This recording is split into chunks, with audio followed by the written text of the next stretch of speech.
Well, you know what, man? You know, a lot of cats will probably diss Soulja Boy and all that, but, you know, all I can say is, you know, when I go, and, you know, and trust me, man, I'm in my mid-40s, and I still go to clubs off and on, and when they put that Soulja Boy on, man, it packs the dance floor. So it's got to be something about the music that's hitting.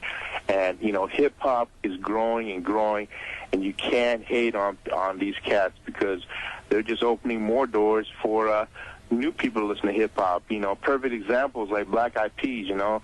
They were pretty much known as an underground hip-hop group. I was down with them from day one. And a lot of people feel they sold out when Fergie came into the group. But you know what, though, man? You know, it opened doors for a lot of people who weren't even into hip-hop to listen to hip-hop because of the way they grew and the growth and their change. You know, you can't always stay the same. You got to change with the time, grow with the time, and you know, so I still love hip-hop, you know, but like I said, I'm a big fan of the 80s and 90s hip-hop stuff, but I still got love for, you know, the hip-hop that's out today. You know, I like all that stuff, you know, that's coming out, you know, from Young Jock, you know, Soulja Boy. All that stuff is good, too, you know. So what are you up to nowadays? Well, you know, I'm still doing my thing. I have a website called www.rapattacklives.com. And basically, I have about 110 of the best DJs in the nation. They report their playlist to me every week, and they break a lot of new hip-hop music. A lot of it is mostly the underground stuff because, you know, with commercial radio nowadays, it's not like back in my days. You can't break a lot of new music on the air anymore without getting permission from the program director. So a lot of college radio, like stations like your station, you can play a new record, you know, right away without waiting to get permission and okay from the PD or MD to play, you know. That's why a lot of radio stations nationwide on the commercial tip, they're playing the same thing, the same format, you know. It's changed a whole lot, you know. A mix show is not like a mix show used to be back in the days where a mix show was meant to break new music.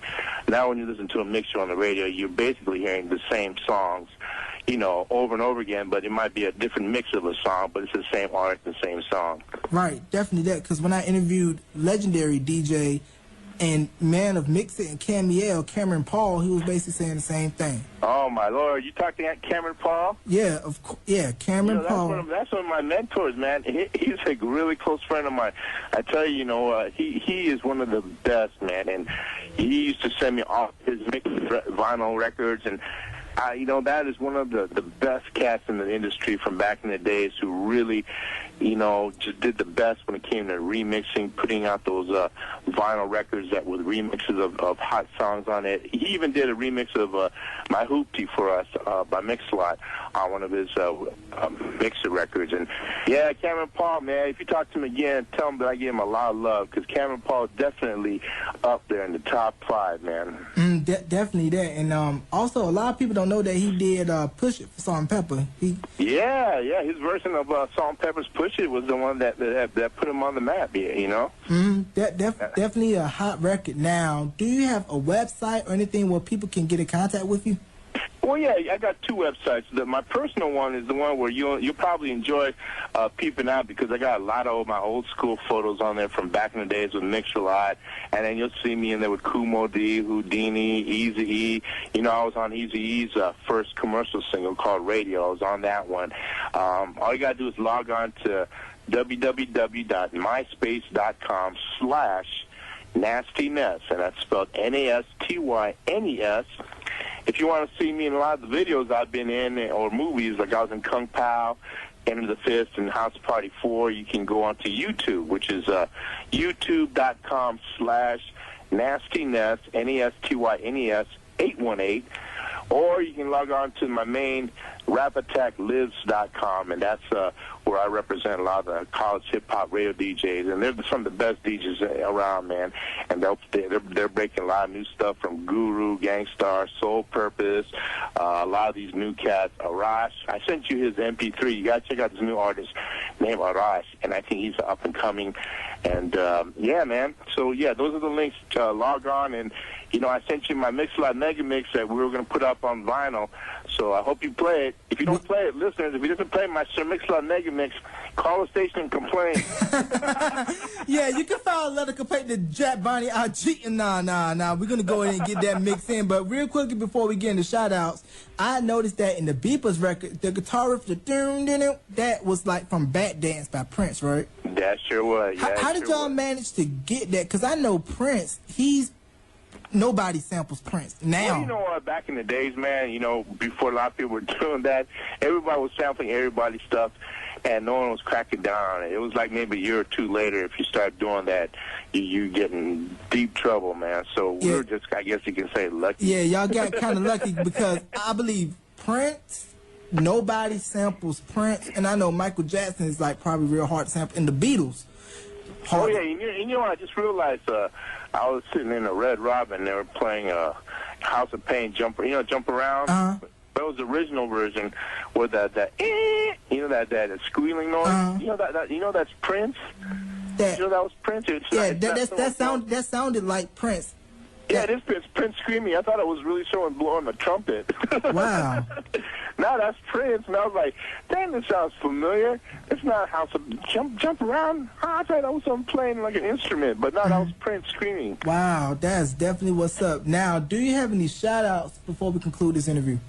Man, I got so many people. I've been doing this for like 28 years, man. So I got too many people I got to shout out. But to make a long story short, I got to give a shout out to my sister Ann in New York, because she was the one that kind of got me into this whole thing in New York with her friend who worked at WKTU in New York back in 1978, 79. And after I went to the radio station, I was like, man, I want to do this. I want to be on the radio. I want to pick up women off the request line, right. You know? Yeah. She's the first one. I got to give props to my parents. If it wasn't for them, I wouldn't be here. But, man, I got people from my Rap Attack DJ Posse, my fiance Jen, like so many people I can shout out, but I don't want to leave anyone out. But right. the utmost person I definitely got to shout out, because if it wasn't for him, I wouldn't be where I am right now. And this is for real, J-Mace. Jesus Christ, God up above, man, because he got me through a lot of turmoil. I mean, I hit rock bottom, and now I'm working my way back on top again. And I had a mild heart attack a few years ago, and now I quit smoking, quit doing drugs. I feel good. And, man, it wasn't for him and the strength through him, man, I won't be where I'm at now, and I wouldn't be here talking to you. So the ultimate props goes to him. Yeah, that's definitely what's up. We all should be shouting out JC on a regular basis. So you was listening to KTU, like, with Al Bandero on Disco 92, KTU. How'd you know that? Al Bandero and Paco, dude, you're only 22 and you know Al Bandero? Al Bandero, Sue O'Neill, Broadway, Bill Lee, Kid Kelly at Z100.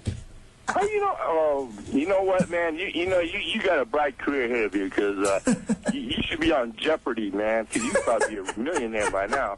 I'm serious. You're only 22. I'm old enough to be your dad, and you know all this stuff. But I just say, I just take it as a compliment, you know, and just keep grinding, just keep doing what I'm doing. But somebody that's been in the business, you know, as long as you to give me a compliment like that, it just makes what I've been doing here for 4 years worthwhile.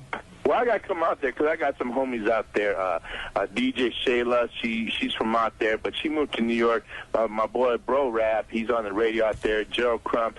I need to come out to North Carolina. Hey, do you got any Filipino restaurants out there? Do you know? Filipino restaurants? I'm not sure, but I'm sure through City Search we can find some. Yeah, if you can find one, man, because, you know, I'm Filipino and I love eating some Filipino food. Yeah, and we can do that and we can break bread at the same time. Yeah, we can break bread, but you got to eat it with me, though. Of course, right? of course. Hey, it's a new experience, so, you know. All right, well, you know what? I'm going to listen to your show every week now online, man, because you got a great show, and I don't want to take any more of your time. I just had a blast talking to you on the radio. I hope your listeners enjoyed it, flashing back in time with me. I'm Nasty Nes. I just want to say thank you so much, J-Mace and WUAG, for taking time out to let me share some of my experiences with you all. And, man, I wish you all nothing but the best, man. Thank you, but wait a minute. Before we go, I got to do this. Ladies and gentlemen, Time Machine exclusive, Nasty Nes of Nasty Mix Records. Nes, thank you for doing this interview, and hang on the line. Okay. All right.